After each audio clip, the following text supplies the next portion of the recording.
Most people think the spotted moray eel is the rarest ocean animal, like my buddy Wade, that brags about having seen it all the time. I can't believe you've never seen that. It was the coolest thing ever, bro. But there's actually way more rare ocean animals, and some of these rare animals most people don't even know exist. And I'm gonna catch every single one of them, because I can't let my buddy Wade see a rarer fish than me. So I guess I'll start by catching a mangrove snapper. Literally only 20% of water on Earth has them. That's how rare it is. To get it, someone needs to dive into an ocean infested with sharks, and when you finally see one, you need to hit a perfect 360 no-scope that has a 1 in 5 billion on trillion.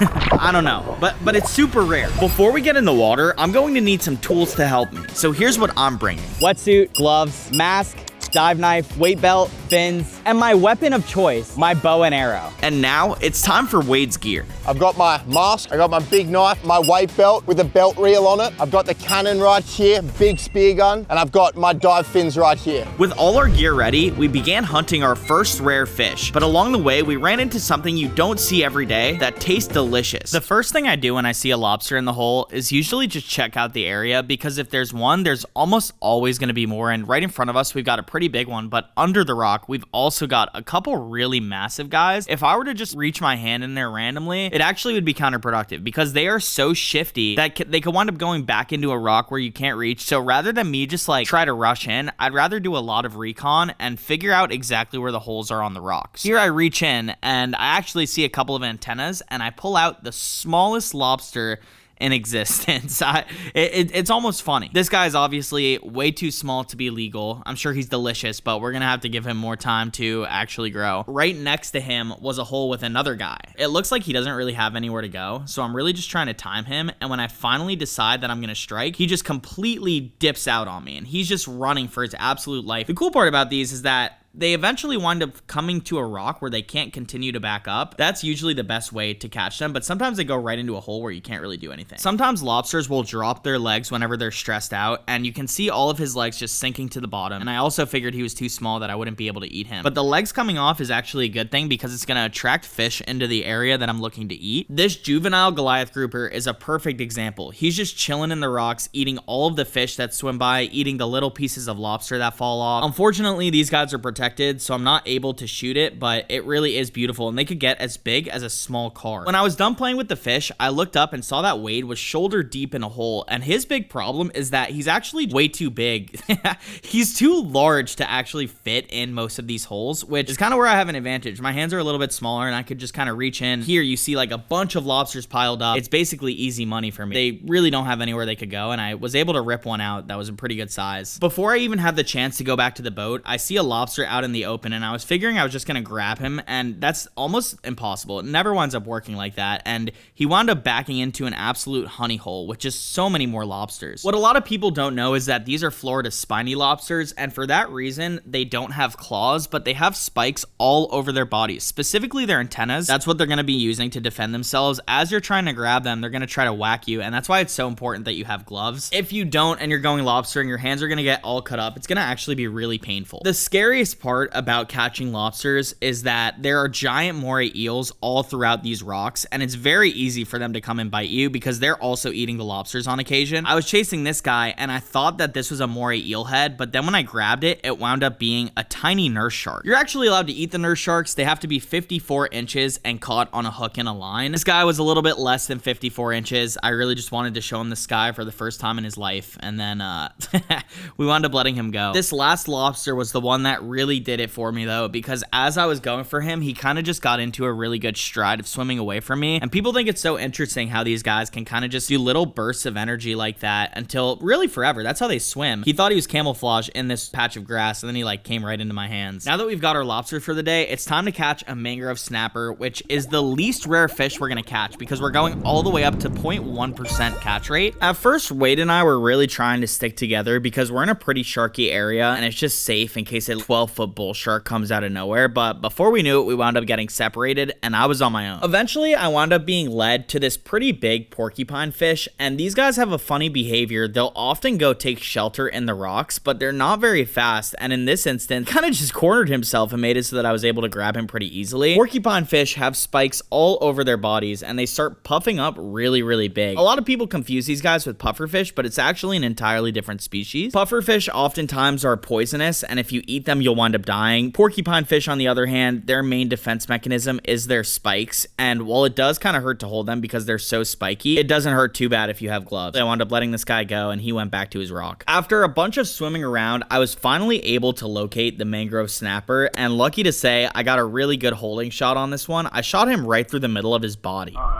This is a good one. Yeah, shoot that all day. After handing the fish back to the boat captain, I went back to the same area but lost the original spot I was on, and I was confronted by this giant school of jack. It was honestly kind of a mix. It was like amberjacks, and there were also, this is a school of grunt right in front of me, and there are a couple mangrove snappers, but they're pretty small. Mangrove snappers have to be at least 9 inches for you to kill and eat them, so none of these guys really qualify. But eventually I wound up finding the exact same spot that I was in the first place, where all of these giant mangroves were just kind of huddled up. What I'm using here is technically called a Hawaiian sling, but it's really just like a bow and arrow that's underwater, and I'm taking pretty long shots on this fish. The important thing to note is that there's not a string attached to the arrow, so after I hit something, it's really important that I go and recover it, otherwise it could get off the arrow and swim away. This is actually a perfect example of it. There was a fish that was pretty far away from me, and I did hit it. I critically injured it, but it wound up getting off the end of my arrow, and I had to recover it with my hand. Whenever you're hunting fish, you want to be at the same level of them because you want more surface area to hit. So if I were above these fish trying to shoot at them, the target would be significantly smaller. That's why you see me going to the bottom here and making sure I'm lining up with the wide side of their body. It makes it so much easier to hit, and this was just like a complete bullseye. I hit that one between his eyes. This last fish was an absolute treat. This is called a sheep's head, and they're actually very unique. One of the best tasting fish in the world. They've got stripes on them from head to tail, and when you're looking at it glistening in the sun, you realize the variety in these areas is just absolutely unmatched. Like, there are so many good eating fish right here. Comparatively speaking though, these fish are easy because the next one is less than a 35% catch rate. We're not just catching these fish for fun though. We're cooking them all over an open fire that we built from scratch and putting them on a tier ranking list. For this one, we smoked it until it got a thick black char. So hungry I could eat a freaking horse. I'm gonna just get after it. Wow. With me enjoying it so much, Wade wanted a bite. Bro, give me a shot. Right, what the hell? Bro, you didn't grab it. What do you want me to do here? Bro, you literally let go of it before I even Oh my god. Let me grab some of this.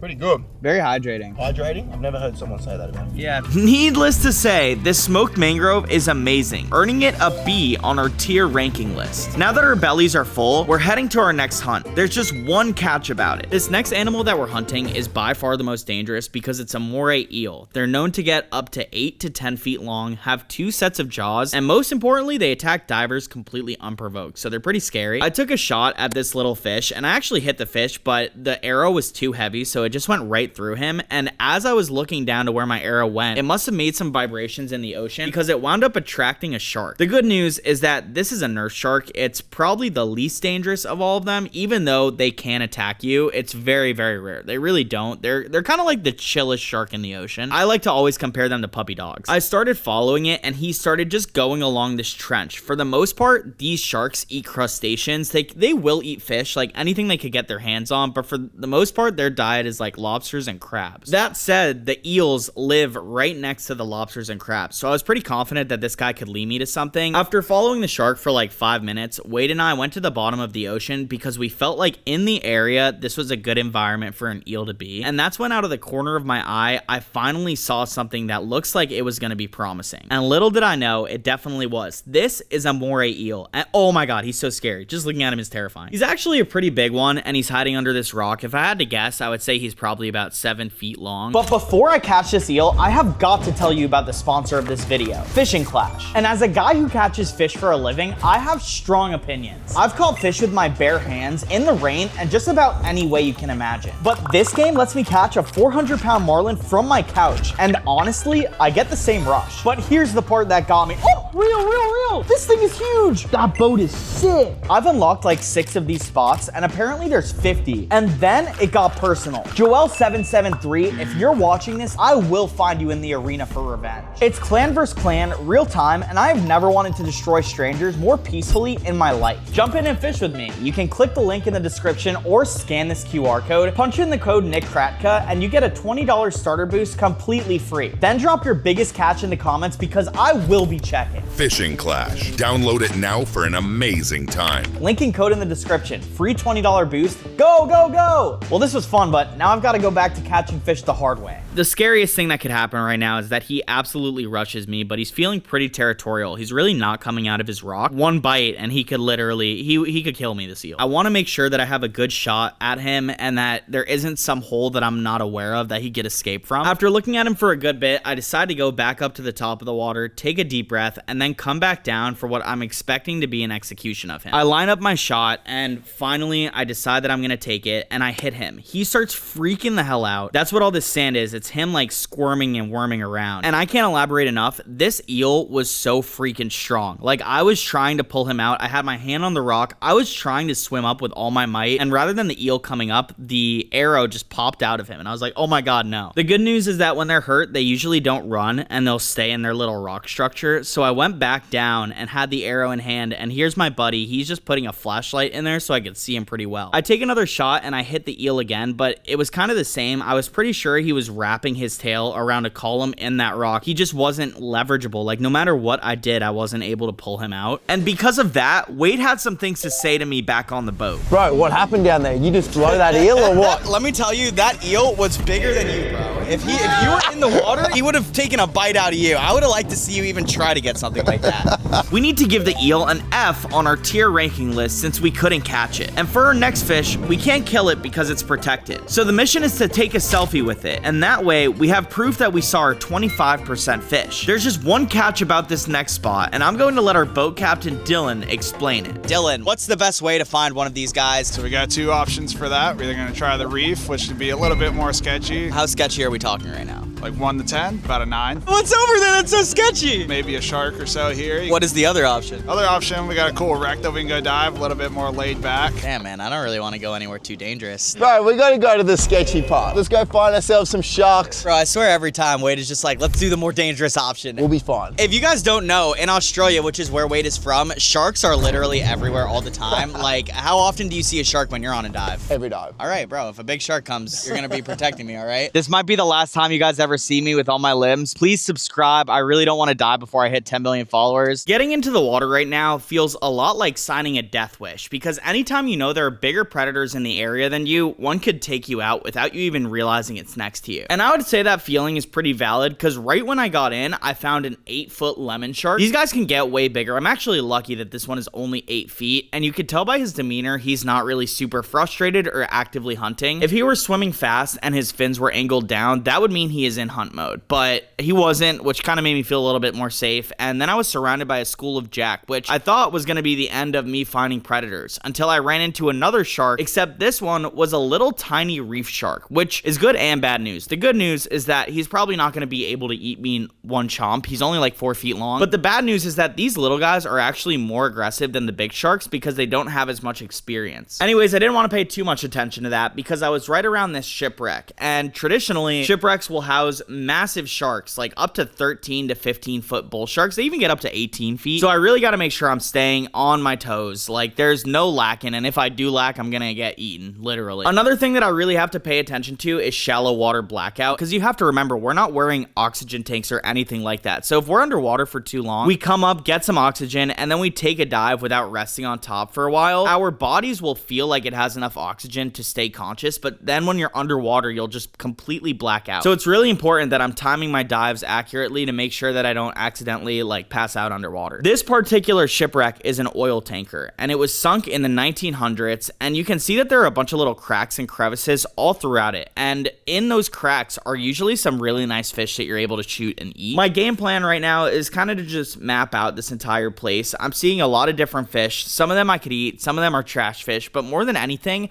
I'm looking for a parrotfish. Parrotfish are completely protected, and the reason why is because they're so good for the ecosystem. They actively are pooping sand. So all the sand that you see in the world comes from a parrotfish at one point. Super cool fact. After searching the wreck for a while, I get to the edge of it and I wind up finding a pretty nice size yellowtail. And I line up on him pretty good. I take the shot and I hit him perfectly. So I really wanted to secure him because the more that he's struggling like this, The more sharks in the area are going to feel the vibrations, and they're going to come to check out what's making those vibrations. I was able to get him, and at this point, I'm just looking around to make sure nothing is coming to eat me. And I was very happy to say that the fish was secure in this instance. This might be one of the best eating fish in the world. It's extremely mild, but we didn't have time to go and reminisce on that because we really just had to find our parrotfish. It's a lot easier said than done though, because this particular shipwreck is more than 3 football fields long. It was an old oil tanker, and it's not like it just goes down there and gets wasted forever. All of these animals and corals are now able to make their own ecosystem on it. Right here, I shot a mangrove snapper, super good eating fish, and I was able to secure him really fast, so no sharks in the area were coming. Thank goodness, at least none that I can see. I actually shot him in the eyes, so I was very proud of this shot. The total depth from the top of the water to the bottom of the shipwreck is about 40 feet, and what I'm doing is kind of just going up and down, making sure I get every crack and crevice looked at so that I'm not missing any edible fish or parrotfish. This circular structure that you're seeing in front of me is the engine of the wreck. I take a shot at a mangrove, and I go to chase the arrow, except I was at the end of my breath, so I had to go back up, and when I came back down, the current was so strong that it moved me, and I wasn't able to find my arrow. Those arrows are like $100. Just from missing that shot, I lost like $100 almost instantly. While I was looking for it, the urge to squeeze through all of these little cracks kind of got the best of me, and I wound up going pretty deep in there. And this little tiny crack, for some reason I thought I could squeeze through it. I put my head out and I got stuck inside of it. Thank goodness I was able to get back out the other way, because if I wasn't, I would just be drowned. And I mean, at the end of the day, no part of this shipwreck is above water. I would have just died there. As old and rustic every piece of metal looks around us, I was swimming on the edge of the wreck, and I wound up finding an iPhone. But not just like any iPhone. This thing looks literally brand new. Yo, guys, look at what I just found. It's like brand new condition. No iPhone for Wade? Wade isn't exaggerating at all. This iPhone is literally brand new. It might not even be a couple days old. Where was it? It was just in the sand. Oh, it turned on! Yo, look, we just got a text. Yeah, I'm sure whoever lost this is pretty freaking bummed right now. We'll get it out of the ocean. It's not good to litter. Getting back in the water was bittersweet because I still hadn't found my parrotfish, but right when I got in, I found a hogfish. Rated the best fish to eat in the ocean, actually. They are absolutely delicious, and on top of that, they're really, really dumb. You can see this guy is not really swimming very fast away from me. His leisurely swim eventually wound up leading me to a trumpet fish, which is also a very interesting species. They kind of have like stick figure bodies, and sometimes they'll even just go upright in the ocean. Super cool to see these guys. They're usually traveling in packs. The reason they're so important is because they led me to my first parrotfish, and I was so stoked because he wasn't alone. He had a colony of parrotfish following him. I was freaking out. We finally made it. What we have to do right now is take a selfie with one of these guys. And at this moment, Wade was not right next to me, so I had to go find him. So I just kept going to the top, calling for Wade, and then I would go back down and stalk this school as if I were like a shark or something. And finally, I found one that was honestly like the size of a car. Thing was so big, but he wasn't really letting me get very close to him. Anytime I tried, he would just kind of dart off. It's crazy to see the different color patterns that they're able to get. It really is a very beautiful fish. Finally, Wade was right next to me, and it was time to get our selfie. Except the thing about him is that he's so big in the water that fish are scared of him.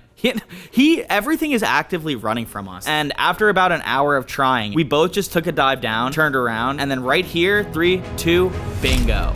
We got our shot. Bro, that was sick down there, bro. Trying to take a selfie with the fish is crazy. Like, obviously you and me, we're talking down there, we're coordinating. These fish have no idea that we're taking the best picture of all time with them. I mean, look at this thing. I mean, it literally doesn't get better of a picture than that. I don't know about that. Since my plan worked out perfectly, even though I didn't get to taste the parrotfish, I'm giving it an A on our tier ranking list. The next one, we're not being so friendly with, okay? What does that mean? For our next rare fish, we're gonna be catching one of the most dangerous ones in the ocean. It's extremely fast, has sharp teeth, and is not afraid of anything. The greater barracuda. I really don't like them, so it's kind of time to get payback right now. For this fish, it's one of the fastest in the ocean, and that's why we use a flasher. When you throw it, it winds up bringing in all the predatory fish in the area, and specifically barracuda are very attracted to shiny things. The flasher will sink all the way to the bottom of the ocean, and eventually it always winds up bringing in a giant barracuda. All around us are little fish called chubs, and ideally, honestly, these are completely trash fish, not very good eating, but if you shoot one and then chum it, it does bring in other predators. So that's what I'm doing here. You see how it's making a bunch of vibrations on this rock? That's a really good thing. All of the fish in the area can sense that. And right here, there's a little grunt that I'm lining up on, and right before I take the shot, a different, bigger grunt comes in front of it and takes the shot for him. So ultimately, I'm just like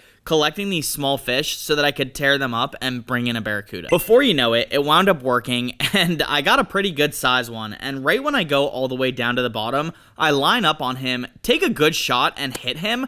but he was so strong that my arrow couldn't stop him. My arrow wasn't heavy enough, and he just swam off with it. Another $100 down the drain because I wasn't able to secure him or my arrow. It's gone now. Because the arrows are so expensive, I took a little bit of time to look for it, but in all honesty, it was pretty pointless. Those things are so fast that I was never gonna see it again. The good news is that our boat captain already had a plan B in place. Dylan got a CUDA. Oh, it's running.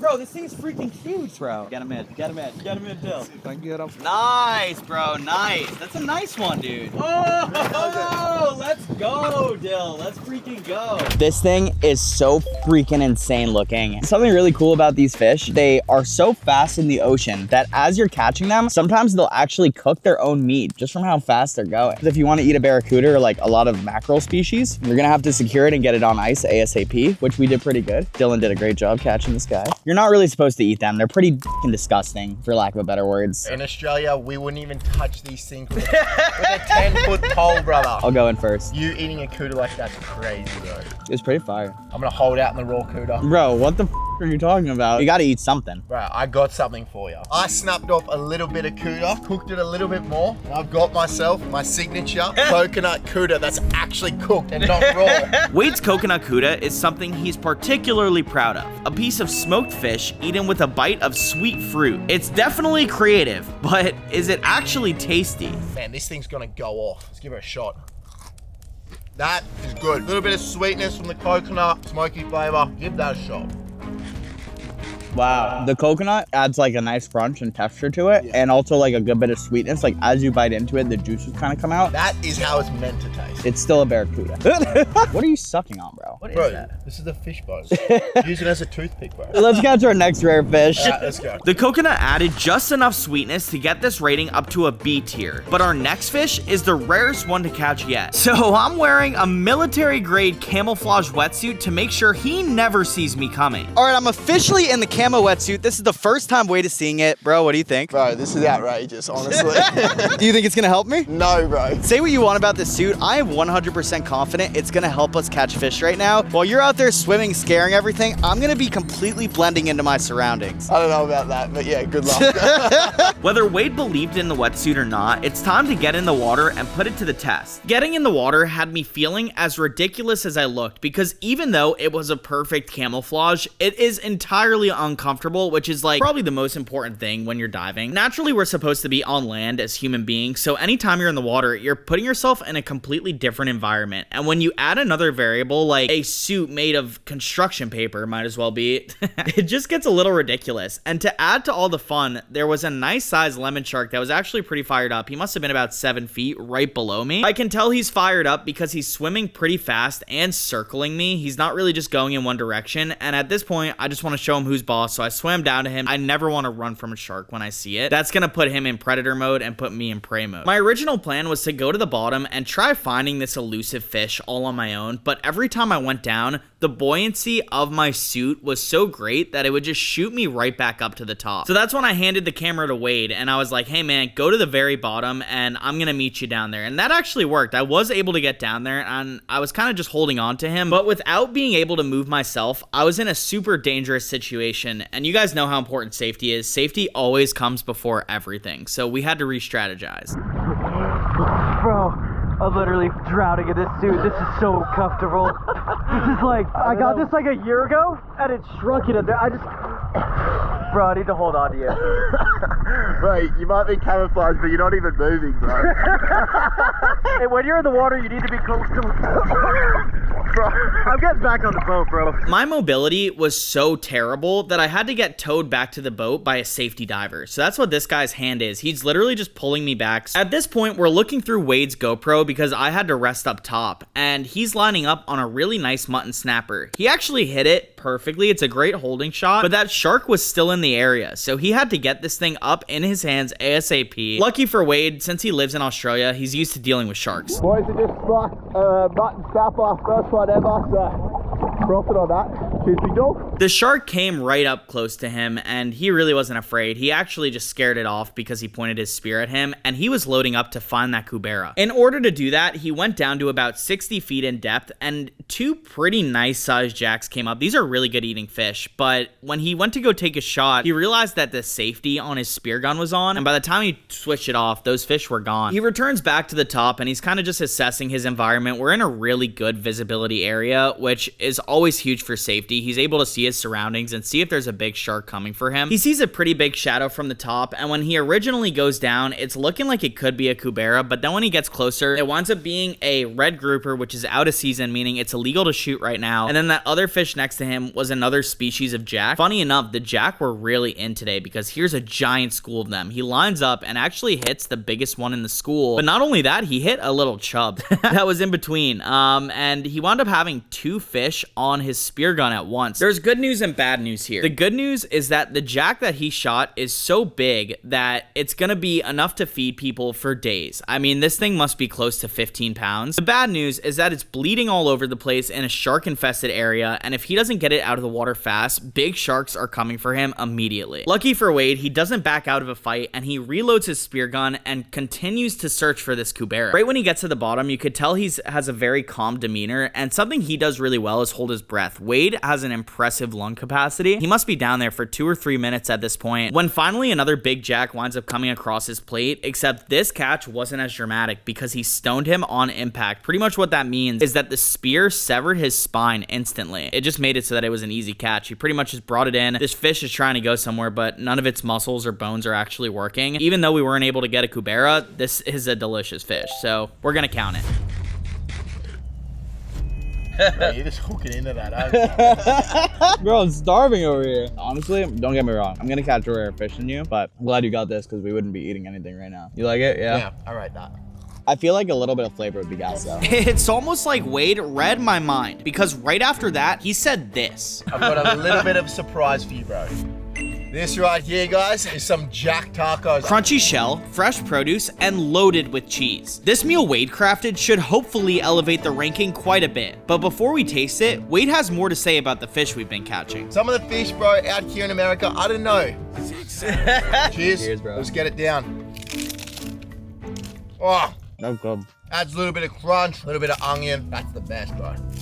With the added flavors from the taco, we're giving this an S on our tier ranking list. The best one. Up next is a fish that's less than a 10% chance of being caught. As much as we want to get back out there, the sun is setting and it's dangerous to dive without light. So we've got to make new arrangements. All right, guys, we've been diving all day, literally a 12-hour dive day. I am absolutely exhausted right now. The sun is starting to set. If we were to keep diving, it'd be sketchy. As the sun set, the sharks will get a little bit antsy. They start feeding a little bit more. We decided we're going to be done for the day. We're about to post up on this spot. It's a nice little island. What do you think about it? Pretty sick little spot, like a little mangrove island, a few rocks around. Actually a mad little island. There is not a single piece of human life here, so we're just gonna have to pretty much rough it. We're gonna sleep on the sand, go find a spot right now. It's probably good that we chilled out. I feel like if we were to keep diving, we would have really gotten wrecked by some sharks. You know what I was pretty impressed with? Your dive time is pretty incredible. I'll give you that. Been diving my whole life, brother. How long you been diving for? I mean, seriously, like 2 years. I'm coming on 20 years, bro. That's crazy. Were you able to learn anything from me this trip? I thought it was like actually super impressive, bro, that you were just running that sling. You were hitting small targets, bro. You were using the sling, which was impressive, bro. It's pretty wild to see like how many different like species you can target and like catch in one day. Even after sharing stories about today's dive and learning from Wade's experience, he still had one thing to make clear. This is a challenge, and we are still competitors. Bro, it was a good day for you. Stoked you got a few small ones on the sling, but I still smashed you. Some of the animals I've caught overseas in Indonesia, like that spotted moray eel, just doesn't compare to what you caught out here, bro. Mark my words, there are much more rare fish right here in these waters, and I will not stop diving until I beat you. With the competition heating up, one thing is certain. I refuse to lose to Wade, but we can't dive into the night, and this island is looking pretty comfortable. So we found a part of the ground that didn't seem so hard and finally went to bed. Bro, the sun is blazing on my face right now. It's always nice to wake up in the wild, but when the sun rises, so do you. Let's see how Wade's doing. Yo, we gotta wake up. Time to go get some breakfast. Why? Are you sleeping with your knife right next to you? I'm chilling, bro. You go. What do you mean you're chilling, bro? Bro, just come get some food with me. Come on. Nah, bro. Oi. It's clear Wade is not a morning person, and with the size of that machete, I don't want to make him angry. The good news is I'm prepared to go out alone. There's just one thing I need to do before I go hunting. We have to do a morning routine. Ow, these little rocks hurt so bad. I'm just going right over here. Got a little portable toothbrush with me.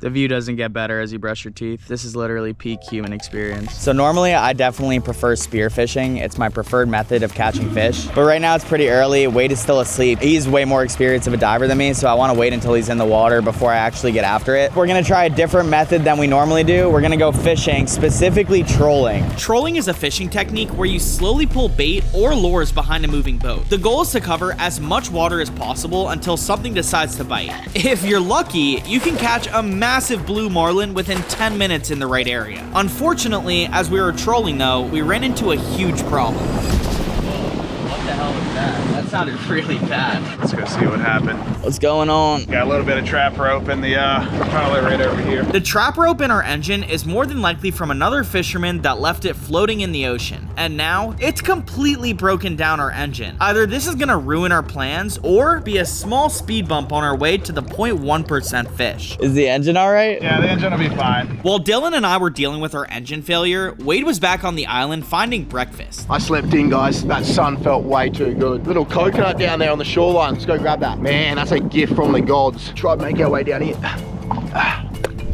All right, we got it. That's gonna be our morning cup of tea. Let's go. Alrighty, guys, I got myself a morning coconut. We're gonna pop this thing open and I'll rip straight into it. Best thing about this, creates a nice little funnel so we can just go straight in. That's bloody beautiful, mate. After a refreshing sip of coconut, he got to making a fire, fully anticipating that Dylan and I would catch something. Little did he know, we were debating who was gonna break the news to him that we didn't. We just got back to the island. Now, gotta go break the news to Wade. I'm not telling Wade anything. Have you seen the size of that machete? What are you gonna do, bro? You're just gonna wait on the boat? I'm gonna sit right here. I'm captain. That's ridiculous, man. Have fun. He's so cranky in the mornings, I've noticed. Mr. Wade. So, about the fish. Where's the fish at? Bro, we weren't able to catch anything. You literally slept in. I don't want to hear it. Sleeping Beauty over here didn't want to come up, wake up early. So you're telling me you want to now have some of my fish? Wade still has leftover fish from yesterday, and I want some. I just hope he's gonna be down to share so I don't go hungry. Wade, I'm starving. May I please have some of your fish? I'll ask politely. No, bro. It took a little convincing, but after enough laughs, Wade finally came around to sharing his breakfast. It's a good thing too, because we were about to hunt the rarest fish you've seen in this video so far. Here, you want to put that knife to use? You want a little slap? Yeah, I'm pretty hungry. Can I have that coconut? Fresh coconut for you. Thanks, mate. Damn, bro, I'm not gonna lie. This is a really nice yellow jack. You did really good. You're welcome. This is how the Maldivians do it. Shout out to them. Fresh bit of fish. Let me grab a little bit of coconut and whack it down together, bro. Wow, this looks fire, actually. Do they really do this thing? Yeah. With our bellies full, it was finally time to make our way towards the 0.1% fish, which is close because there are only 2 ocean animals before we get to it. We're finally getting to the rarer fish. We're under 10% now, and I think you're gonna be excited about this one. We're going after hammerhead sharks right now. The hammerhead sharks are particularly rare to see. You only have a 7.5% chance of finding them anywhere in the ocean. To wake up, go straight dive with sharks. You're telling me you're not afraid of sharks. Are you scared now? Nah, let's suit up, let's get in there, eh? Since hammerheads are protected, we're not going to be able to hunt it. So instead, we have to become best friends with it, specifically by feeding it. Let's go, brother. In the water, I knew that this was a super tall order because when people think of sharks, it's usually like the most ferocious thing in the ocean. You don't want to see them, and if you do, you want to swim away from them. But I couldn't have that mindset to accomplish the mission of befriending one. So I was really just on the lookout for anything I could find that would show that there's a shark around. I got to an area in the grass flats, and on the bottom, I see a pretty big shell. And ordinarily, a lot of people would swim past this and not even notice it, but these are actually very delicious. This is a queen conch. The snail inside is huge, and it's actually an aphrodisiac. If you eat one of these, you're gonna be bricked up for days. Unfortunately, here in Florida, they're protected overrated, but genuinely one of the most delicious things I've ever eaten. I went back to the corally area, and usually I'll see a lot of life here, specifically fish, and with that you'll see lobsters, and on top of lobsters sometimes you'll see some really big sharks just kind of cruising the area. I'm looking in between the little crevices because I'm looking for that size shark that I found in the beginning of the video when I was lobstering. That guy was so cute and harmless, and I felt like he would never hurt me. As I was looking for a tiny shark, I saw something I've genuinely never seen before in my life. I reached my spear in, and I noticed this crab was kind of acting strange.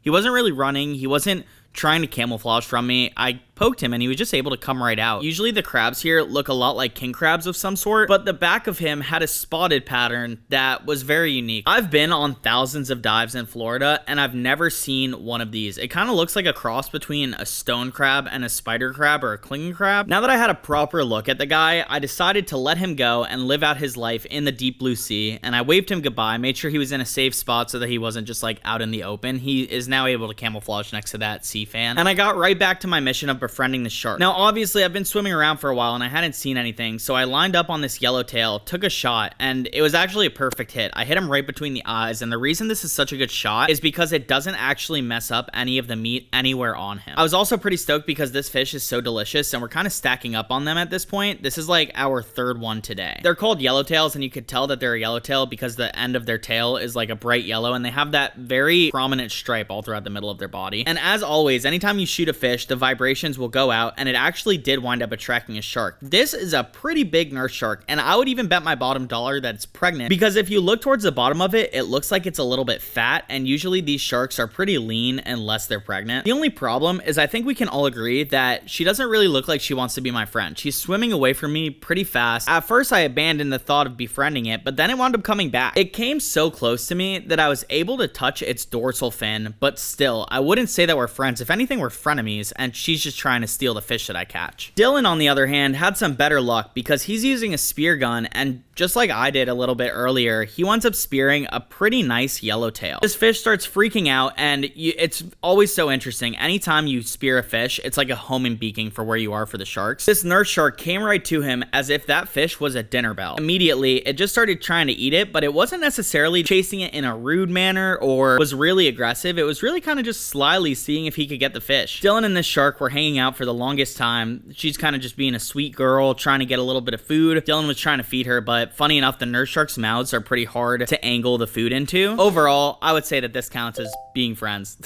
Even though it wasn't a hammerhead, it was a shark nonetheless. Since it's a different species, I'm giving it a D on our tier ranking list. And now, onto our 1% fish, a massive stingray. All right, guys, we are finally at the 1% fish. This is the territory where I can crush Wade's hopes and dreams right now. How do you feel? It's not gonna happen. Bro has been talking smack all day, saying I'll never see a more rare fish than him. The spotted moray eel, don't get me wrong, super cool, super rare. I'm gonna find a rare one right now. This stingray only has a 1% chance of being seen. The reason, they're entirely camouflaged. They bury in the sand, you could hardly see them, but they're also extremely dangerous. That's actually what killed the homeboy Steve Irwin. R.I.P. the GOAT right there, the legend. No, for real, R.I.P. Steve Irwin is the man. Are you afraid knowing that we're going after a similar species that took out one of your species? You got to get out there. Apparently it's 1%. Go show me how it's done. Good luck, bro. Thanks, mate.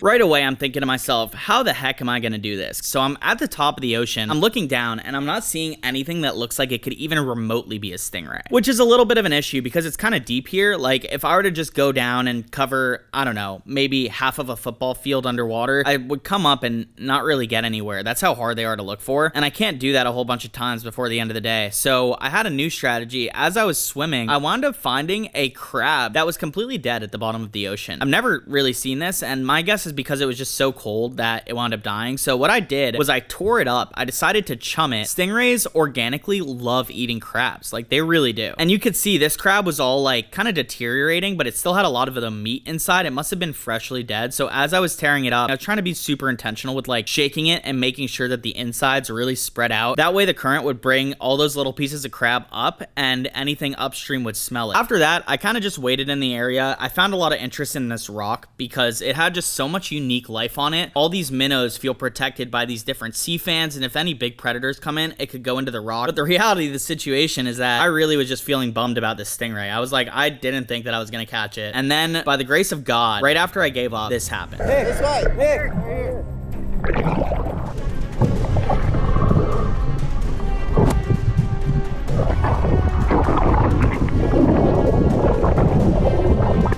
can see the tip. Oh, he's gonna come back at you. He's trying to get me.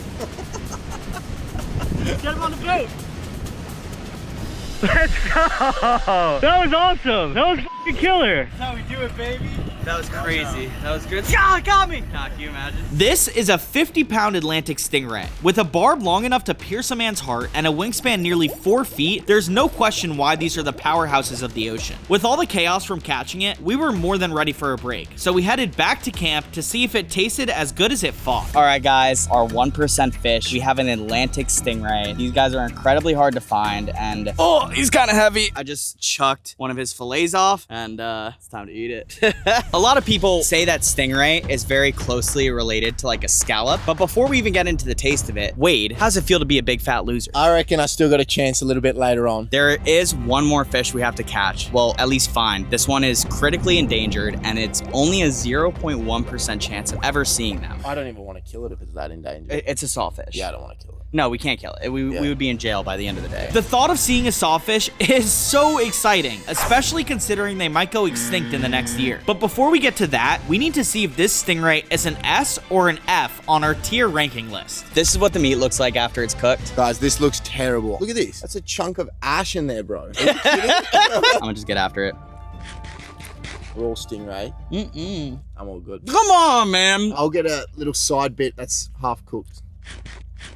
Flavor's not bad. I have a surprise for you, okay? Here in the US, there's a fast food chain that everyone loves. It's called Chick-fil-A. And I made a Chick-fil-A stingray sandwich. White bread, fresh produce, and tons of Chick-fil-A sauce. This stingray sandwich might be on the secret menu by this time next week if it hits. Bro, what the hell is that? This is America. All right, go, rip in. I'm not eating that, bro. Look at that. Literally a dog's breakfast. You put enough Chick-fil-A sauce on anything that's good. And now for the 0.1% fish. I'll be honest, as hard as we tried, we were never able to find the elusive sawfish. One thing is for sure though, I caught a more rare fish than Wade has ever seen in his entire life. And that's all that matters. Your move, Wade.